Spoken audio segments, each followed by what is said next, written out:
The rain fell hard on the quiet streets of Brook Hill Town, a small human settlement far from any big city. Shops were closed, lights dim, and only the sound of raindrops hitting the rooftops filled the air. That night, Tom, the owner of the only late-night grocery store, was closing up when he saw her. She stood under the dim glow of a flickering street lamp. Her clothes were soaked, her hair clung to her face, and in her arms she carried a small, worn bag. But the first thing Tom noticed was not the bag, it was her. Her eyes, a strange shade of silver, glowed faintly even in the dark. Her skin was pale with a hint of blue, and her face looked young but tired. She wasn't human, that much was clear. Tom stepped closer. "Miss, are you all right?" She looked up at him, but didn't answer. Instead, she took a step back, as if afraid. The rain dripped from her chin, and that's when Tom noticed her other secret. She was pregnant.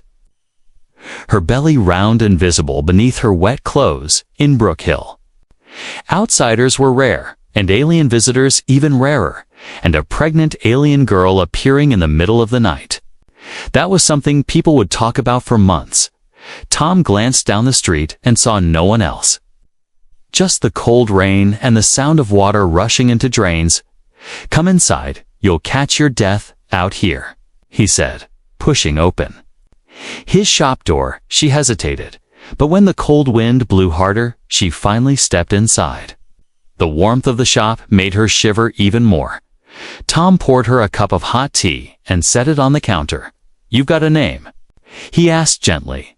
She didn't answer, just held the cup in both hands and stared at the steam. Her eyes flicked once toward the window. Tom followed her gaze and saw a dark shape move quickly into the shadows outside. Someone was watching Tom's gut told him this girl was running from something or someone. She noticed him looking and quickly shook her head. "No trouble," she whispered, her voice soft and strange, as if speaking human words was not natural for her. "No trouble, please." He didn't press her. Instead, he handed her a small loaf of bread and some soup. She ate slowly, as if she hadn't eaten properly in days. Her hands trembled, not from the cold anymore, but from something deeper. Fear, maybe. When she was done, Tom asked, "Where are you staying?" She didn't answer at first, then finally whispered, "No place." It was then Tom realized she was alone, with no home, no family, and carrying a child. "Come with me," he said, grabbing his coat. She looked at him like he was offering her something dangerous, but when he opened the door, she followed. They walked down the narrow streets to the edge of town, where a small house stood. It belonged to Mrs. Rena, an older woman who often took in those who had nowhere else to go. When Rena saw the girl, she didn't ask questions, just let them in. She handed the alien girl a blanket and guided her to a small room. "You can stay here tonight," Rena said kindly. The girl only nodded, clutching the blanket tightly around her. That night, when the house was quiet and the rain had slowed, Tom, still uneasy, stayed awake in the living room. Through the thin walls, he heard soft sounds, not quite crying, not quite speaking. It was the girl, whispering to her unborn child in a language Tom didn't understand. Her voice was trembling, almost breaking. He didn't know what she was saying, but he knew one thing. Whoever she was, wherever she came from, she was afraid of being found. And somewhere outside, in the darkness beyond the quiet town, someone was looking for her. The alien girl stayed in Mrs. Rena's home after that rainy night. Days passed quietly and slowly. The townsfolk got used to seeing her. At first, they stared from a distance, not because she was alien, but because she was different. Her skin had that faint blue hue. Her eyes shimmered silver when light touched them, and she always wore the same necklace, a small metal pendant shaped like a crescent moon with strange symbols carved into it. She never took it off, not even when she bathed. When asked about it, she would just lower her gaze. and changed the subject. Mrs. Rena found her a small job at the local diner. The owner, a kind man named Caleb, didn't care much about her past. You work hard, you get paid, that's all that matters, he told her. And so she worked, clearing tables, serving food, washing dishes. The customers slowly warmed to her polite smile and gentle voice. But no one in Brook Hill could figure out where she had come from, or who the father of her child was. Some whispered she had escaped from an alien ship. Others claimed she had been part of some secret human experiment. One rumor, the most popular, said her child's father was a human soldier from the Galactic Peace Force. But she never confirmed or denied anything. Tom visited the diner often, always keeping an eye on her. He had noticed she avoided crowded places, never lingered on the streets, and always seemed to scan her surroundings. Sometimes her silver eyes would flicker toward the sky as if she expected something to come from above. One day, while she was serving coffee, two young boys ran up to her. They were playing with a ball and accidentally kicked it near her. The ball bumped against her belly. Her face changed instantly, not anger, but a deep, protective fear. She stepped back quickly, her hand covering her stomach. The boys apologized, and she forced a smile. But her eyes betrayed the panic inside her. Later that night, Tom asked her, "Why do you react like that? Are you in danger?" She didn't answer, just whispered, "If they find him, they will take him." Tom frowned. "Find who?" She only shook her head, her lips pressing into a thin line. That same week, a stranger arrived in Brook Hill. He wore a long, weathered coat, the kind soldiers wore years ago. He didn't talk much, only ordered coffee at the diner and sat in the corner. But his eyes, they never left her. Every time she moved, he followed her with his gaze. He didn't smile, didn't nod, just stared. Caleb, the diner owner, noticed too. "You know that man?" he asked her quietly. She froze, her hands gripping the counter. "No," she said quickly, too quickly. The stranger stayed for hours, as if waiting for something. When she finished her shift and stepped outside, Tom was there to walk her home. They both noticed the stranger watching from across the street. Her pace quickened, her breathing grew uneven.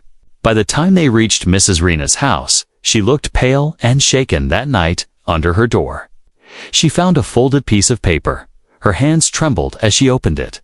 The note read, "I know who you are. I know who he is." Her mind raced. Who had written it? The stranger? Someone else? And he? Did they mean the baby's father? She tore the note into tiny pieces and flushed them away. But sleep didn't come that night. Instead, she sat by the window, staring out at the dark streets of Brook Hill. Her hand rested on her belly. She whispered in her own language, words full of fear and longing. Outside, the wind howled through the empty streets. And somewhere, in the shadows beyond the lampposts, the stranger was still watching. The stranger didn't leave Brook Hill. He became a silent shadow in the small town, always appearing where she happened to be. At the diner, at the market, even near the path that led to Mrs. Rena's house, he never approached her directly. Never spoke to her, but his eyes followed her like a predator watching its prey. The townsfolk noticed, "Who's that man?" People whispered over their morning coffee. Some said he was a drifter. Others thought he might be an off-world trader. But Tom had a different feeling. This was no ordinary traveler. One cold evening, Tom saw the stranger at the bar, speaking quietly to a group of old miners. He was asking about her, not her name, but strange details. Has she ever left town? Who does she talk to? Does she wear something around her neck? The questions made Tom's stomach tighten. The next morning, she came to the diner earlier than usual, her face pale and her hands cold.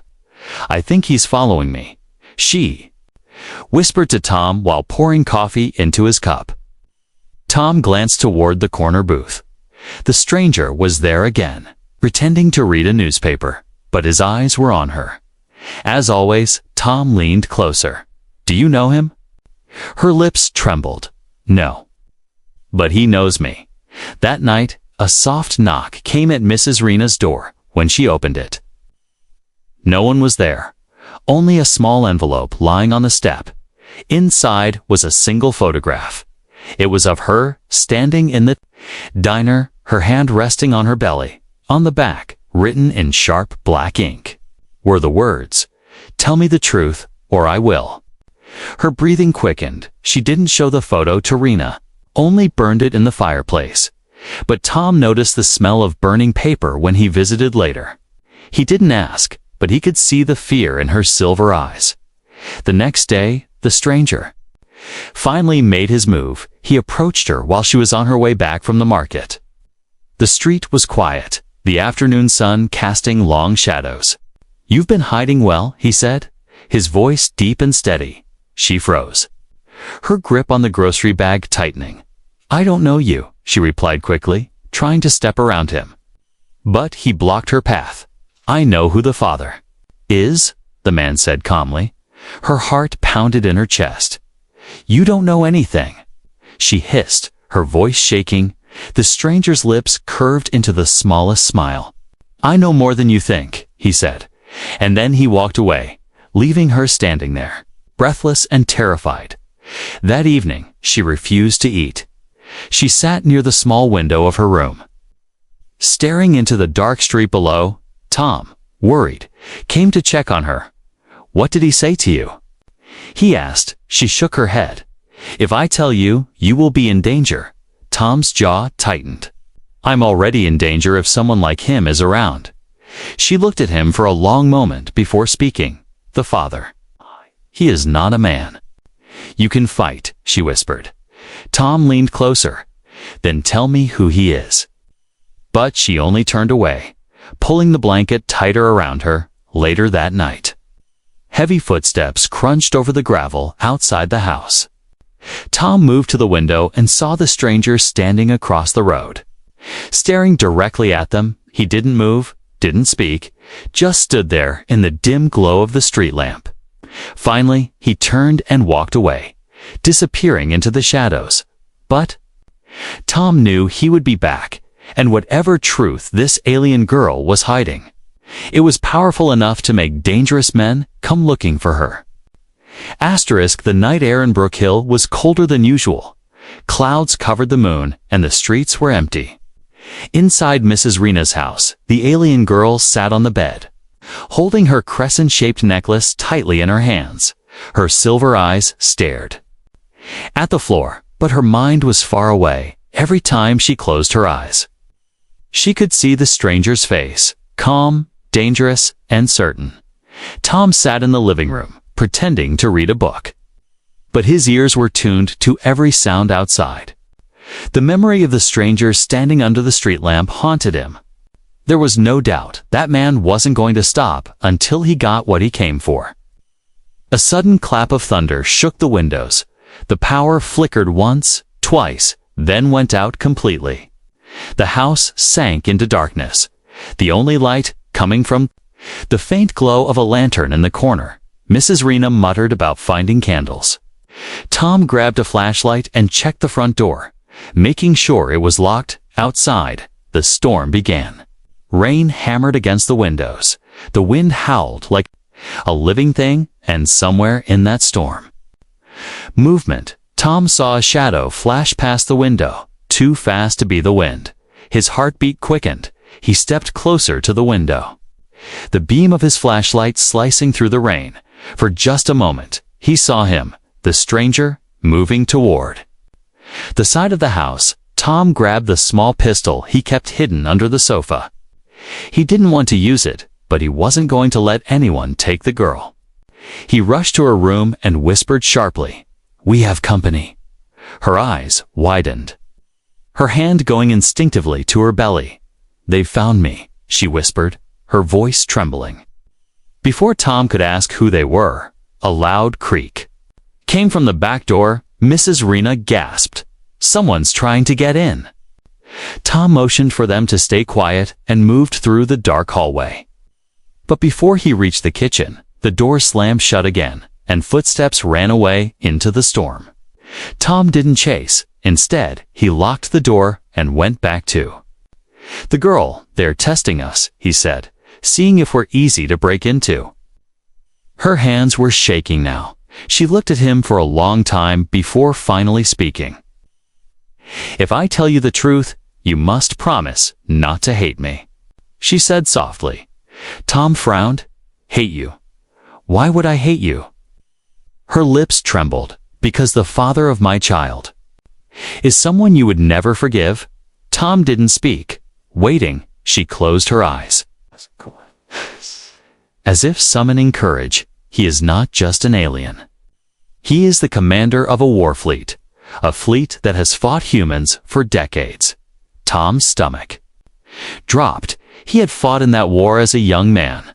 He had seen the destruction caused by alien warships, and now, sitting in front of him, was a woman carrying the child of the very man who had led those battles. She looked away, ashamed. "I didn't choose him," she whispered. "I was taken. But when I escaped, I was already carrying his child." Tom's grip tightened on the pistol, not in anger toward her, but in understanding of why the stranger was here. "They don't just want you," Tom said slowly. "They want the baby." She nodded. "He is the only one of his kind. Half human, half their bloodline. If he lives, he could unite two worlds or destroy them both." A sudden knock on the window made them both jump. It was sharp, deliberate. Tom swung the flashlight toward it. Nothing, just rain and darkness. Mrs. Rena's voice came from the hallway. "We can't stay here. They'll keep coming back." Tom looked at the alien girl, then at the dark window. She was right. This was only the beginning. Outside, somewhere in the shadows, the stranger was still out there, and now Tom knew the storm was not just in the sky, it was coming for them. The storm didn't end. By morning, the streets of Brook Hill were covered in puddles, the sky still heavy with black clouds. Tom hadn't slept at all. Every creak of the house, every gust of wind made him check the doors and windows. The alien girl stayed in her room, clutching her belly, her breathing slow and uneven. Mrs. Rena made breakfast, but no one felt like eating. Tom knew they had to make a plan. The stranger would return, and next time he wouldn't just be testing them, but before he could say anything, a sharp cry came from the girl's room. He ran inside and found her bent over, gripping the edge of the bed, her face pale. "It's time," she gasped, her voice shaking. Tom froze. The baby was coming, and they weren't ready.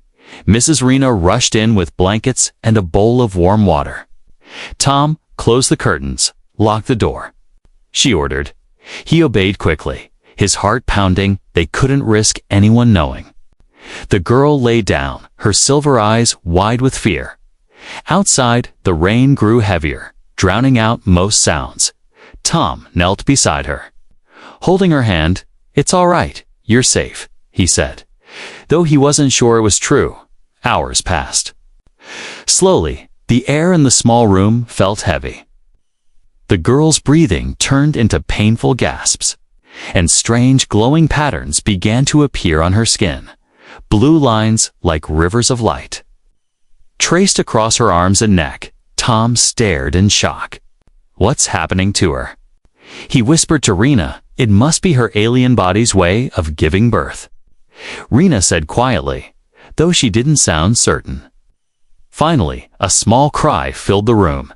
The baby had arrived. Tom's breath caught.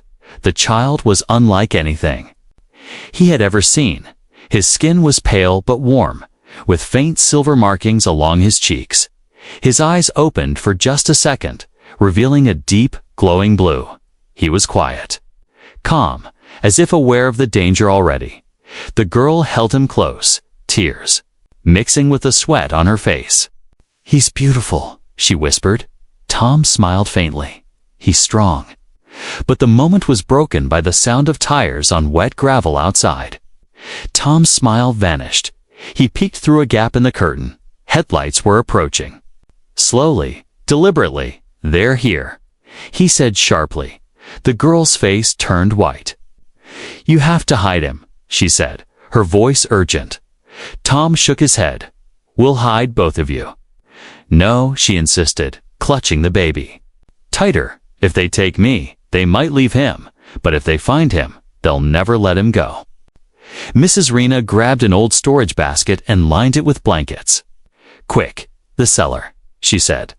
Tom gently took the baby, wrapping him tightly.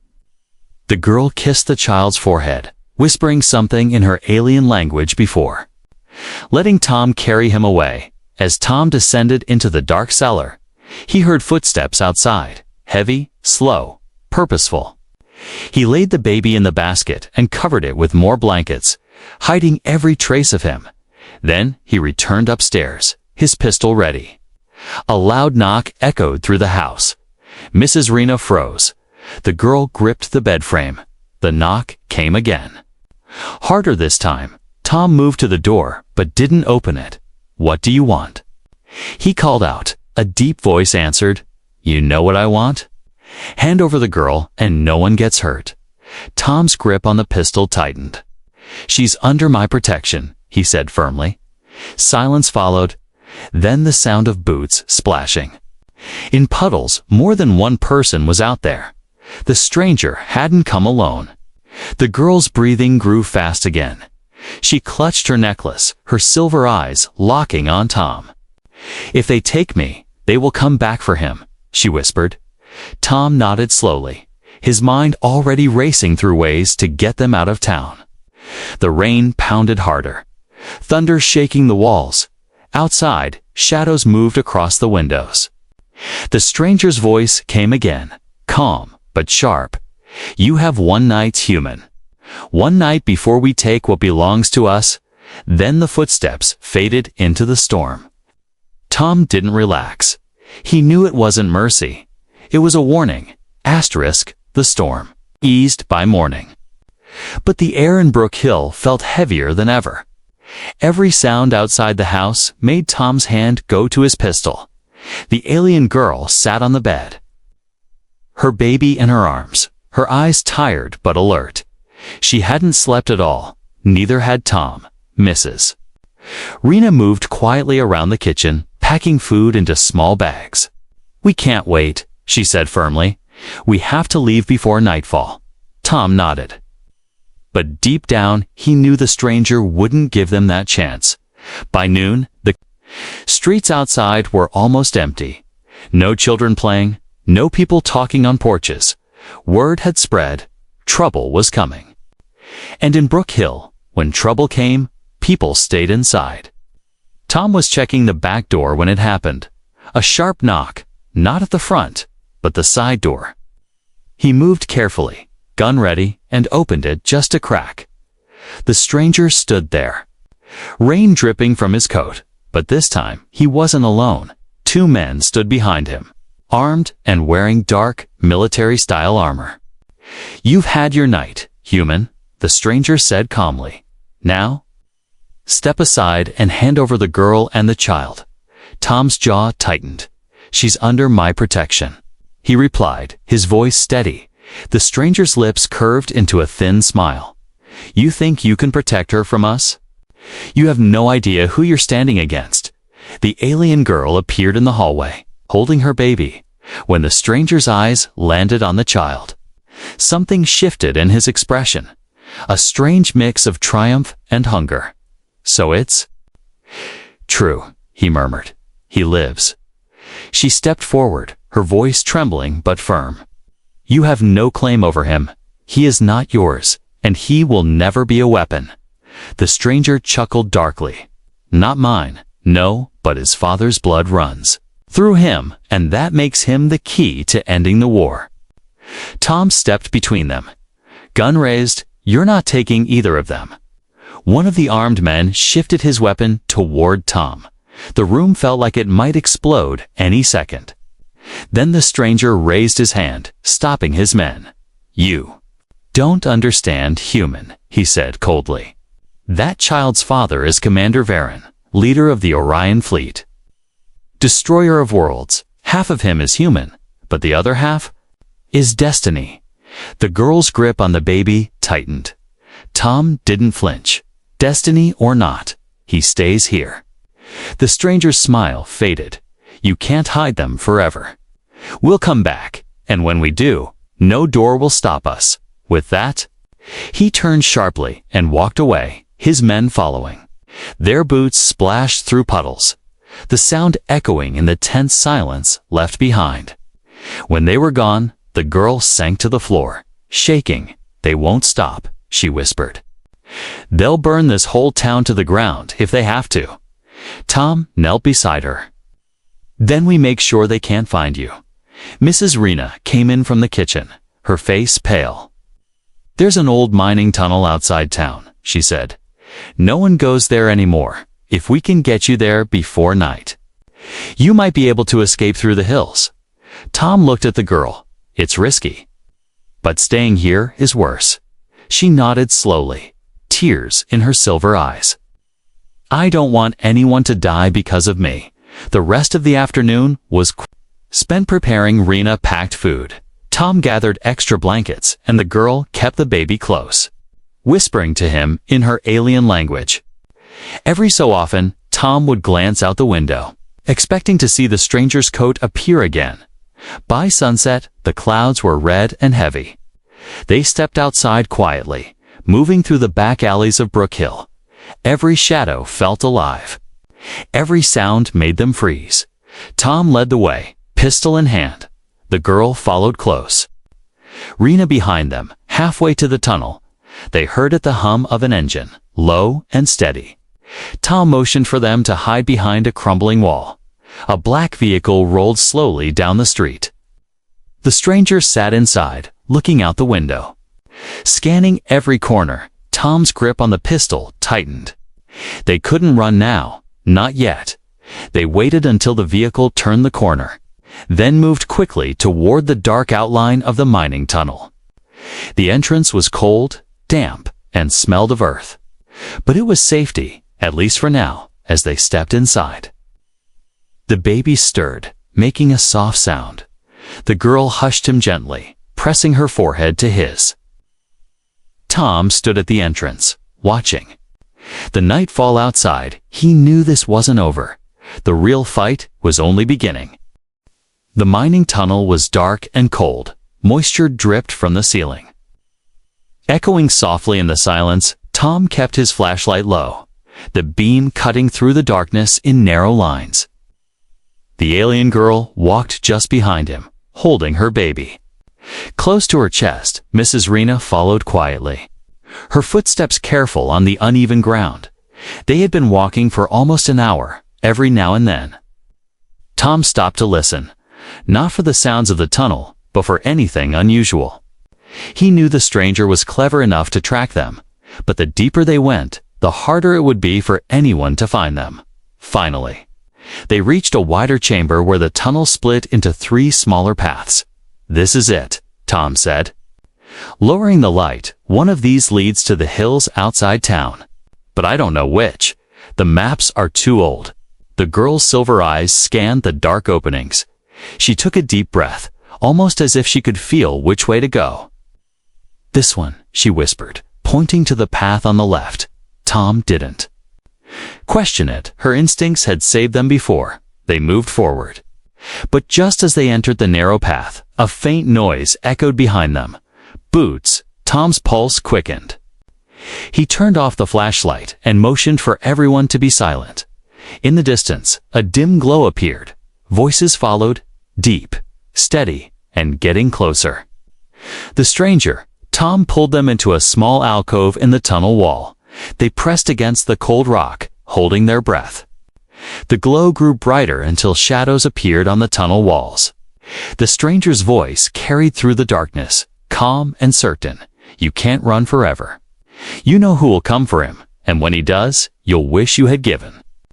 The child to me. The girl's grip on the baby tightened. Her lips moved in a whisper only the child could hear. Tom's jaw clenched. He wouldn't let them get close. The footsteps passed by. The voices faded. Tom waited several minutes before signaling to move again. They followed the tunnel until a faint breeze touched their faces, a sign they were near the exit. When they finally stepped outside, the air was fresh and cold. They stood on a rocky hillside, looking down at the sleeping lights of Brook Hill far below. The town looked peaceful, as if nothing had happened. But they all knew the truth. Peace was only temporary. Mrs. Rena touched the girl's shoulder. You can keep going. From here, the hills lead to the river, and from there, you can reach the next settlement. They won't search that far yet. The girl's silver eyes shimmered in the moonlight. Thank you, she said softly. Her gaze shifted to Tom. You didn't have to help me. You could have turned me in, but you stayed. Tom shook his head. You're under my protection, and that means the boy is too. He looked at the baby, whose blue eyes were now half open. There was something in those eyes, a depth that didn't belong to an ordinary child. The girl hesitated, then unfastened her necklace. She placed it in Tom's hand. If anything happens to me, keep this safe. It will tell him who he is. When the time comes, Tom felt the cool metal in his palm. The strange symbols seemed to pulse faintly with light. He wanted to ask what they meant, but before he could, she turned away. She was ready to keep moving, to disappear before the stranger or anyone else could find her. They started down the hillside. Tom and Rena stopped at the halfway point, watching her walk farther and farther into the night. Her figure grew smaller, but her silver eyes still caught the moonlight one. Last time, before the darkness swallowed her, the wind whispered through the grass. Tom looked down at the necklace in his hand. He didn't understand the language carved into it, but he understood one thing. This wasn't over. Somewhere out there, beyond the hills and stars, the baby's father still lived, and one day he would come. When that day arrived, the truth would no longer be a mystery. But for now, in the quiet night, the secret remained hidden. The truth remained.